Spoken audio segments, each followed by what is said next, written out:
everyone, welcome to today's video. I am super excited about this one. My hooded downturned eye videos that I have on my channel are my most popular videos, and I know they are the ones that brought many of you to my YouTube channel. I have to tell you that the most common comment I get on those hooded downturned eye videos are from people that are so happy to see someone doing these videos, teaching these videos that actually has hooded and downturned eyes. That said, I have also received many comments from viewers saying that when they first clicked onto the video and saw me in full makeup, they thought to themselves, another YouTuber who doesn't have hooded downturned eyes talking about how to best apply makeup to hooded and downturned eyes. But then when they saw me without my makeup on, they were pleasantly surprised. Before I jump into showing you how I go from this to this, I just want to say that this video is in no way meant to imply that hooded and or downturned eyes are in any way unappealing, unattractive. Some of the most beautiful women in the world have hooded and or downturned eyes.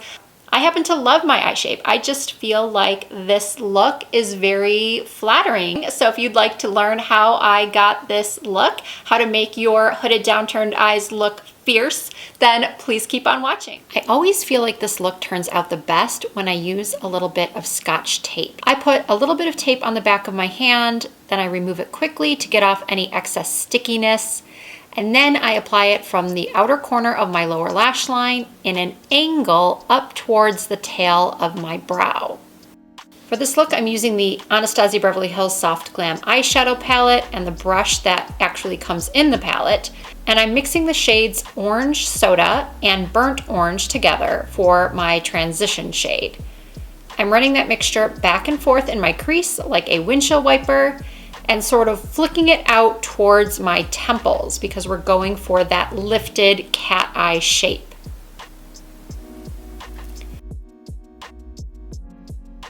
Next, I take a small crease brush and do another mixture, this time of the shades Rustic and Cypress Umber.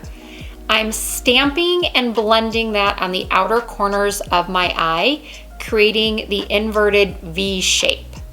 I also raise and lower my brows a lot during this process when applying the shade because with hooded eyes or sagging loose skin, we have to make sure that we get into all the areas of skin under those folds.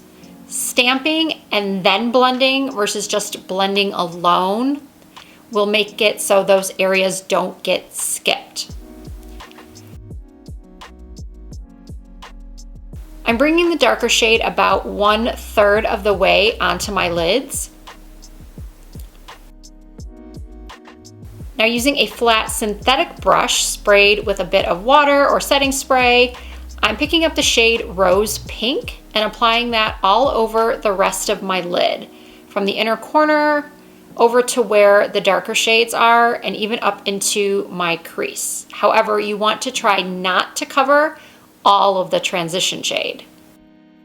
I decided I didn't want the lid to be so pink, so I just used my finger to dab a bit of the shade Fairy to the center of my mobile lid.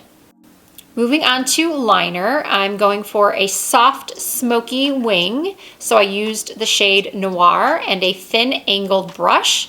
Using the tape as my guide, I created the wing first.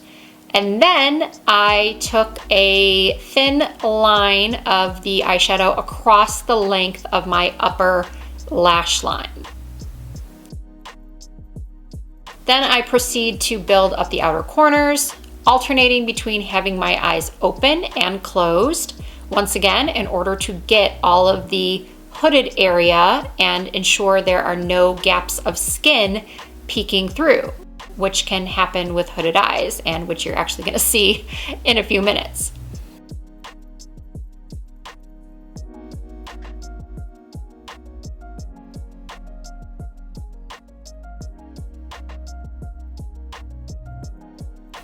Then using a more tapered crease brush, I go back with a little bit more of my transition eyeshadow combo and blend out any harsh edges at the top.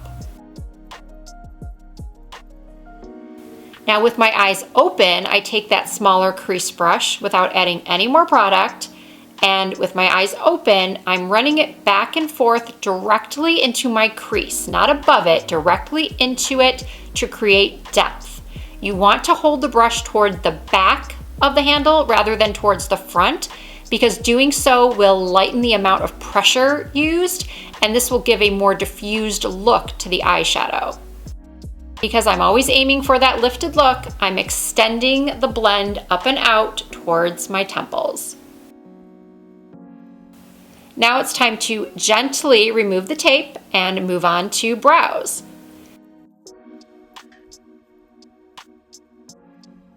Believe it or not, brows are an important part of this look. I'm using Patrick Ta's Tinted Brow Wax and brushing my light brow hairs up and out.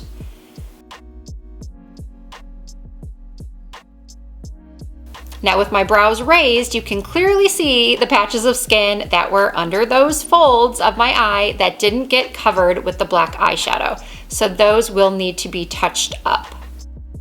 While I wait for the brow wax to set a bit, I'm going ahead and curling my eyelashes and using a black eye pencil to tightline. Once the brow wax has set a bit, I take the end of my brow brush and press the hairs flat against my skin for that laminated effect. Okay, this part might look a little unusual. Most people, including myself, will often carve out their brows to make them appear more perfected.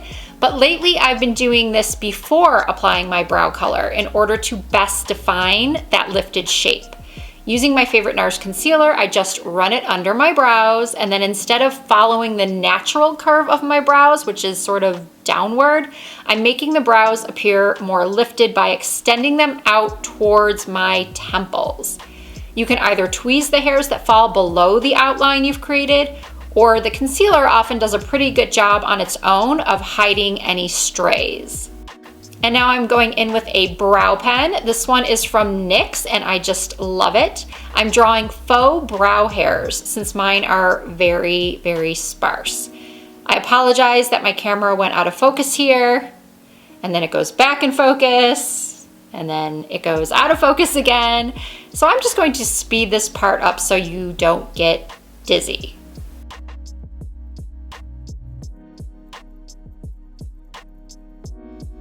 Next up, I'm taking a small shader brush. This one is from Stila. All the brushes will be listed in the description box. And I'm taking a small amount of the shade Sienna and a bit of burnt orange, and I'm running that combo along my lower lash lines. And now what I do is I take a makeup wipe or a pointed Q-tip dipped in makeup remover, and while smiling, I run it along the bottom outer corners of my eyes. I do this so that when I smile a lot or if my eyes water, the shadow or liner won't end up in the folds under the corner of my eyes. Now I go in and apply some mascara, and you can stop here, but lashes really are an important part of this look. If your eyes are downturned, you want to choose lashes that are shorter toward the front and longer at the ends. Hooded eyes that aren't downturned, you might prefer ones that are longer in the center, but if your eyes are downturned, this is the way to go. My current favorites are these from Ardell. For small hooded eyes like mine, you want to be sure to trim the lashes so that they're either just corner lashes or you really only want to use about half the lash. This is what's going to finish off the look and give you that really lifted cat eye look. And as a final step, I like to brighten and make my eyes look bigger by using an off-white pencil on my waterline. And voila, my eye look is complete. All the other makeup I have on my face will be listed and linked in the description box. If you did enjoy this video, please give it a thumbs up. If you're not already subscribed to my channel, I would love it if you would hit that subscribe button and join the Risa Does Makeup family. You can also find me on Instagram, Facebook, and Twitter under the same username. It's all Risa Does Makeup. Thank you all so much for watching. I look forward to seeing you in my next video.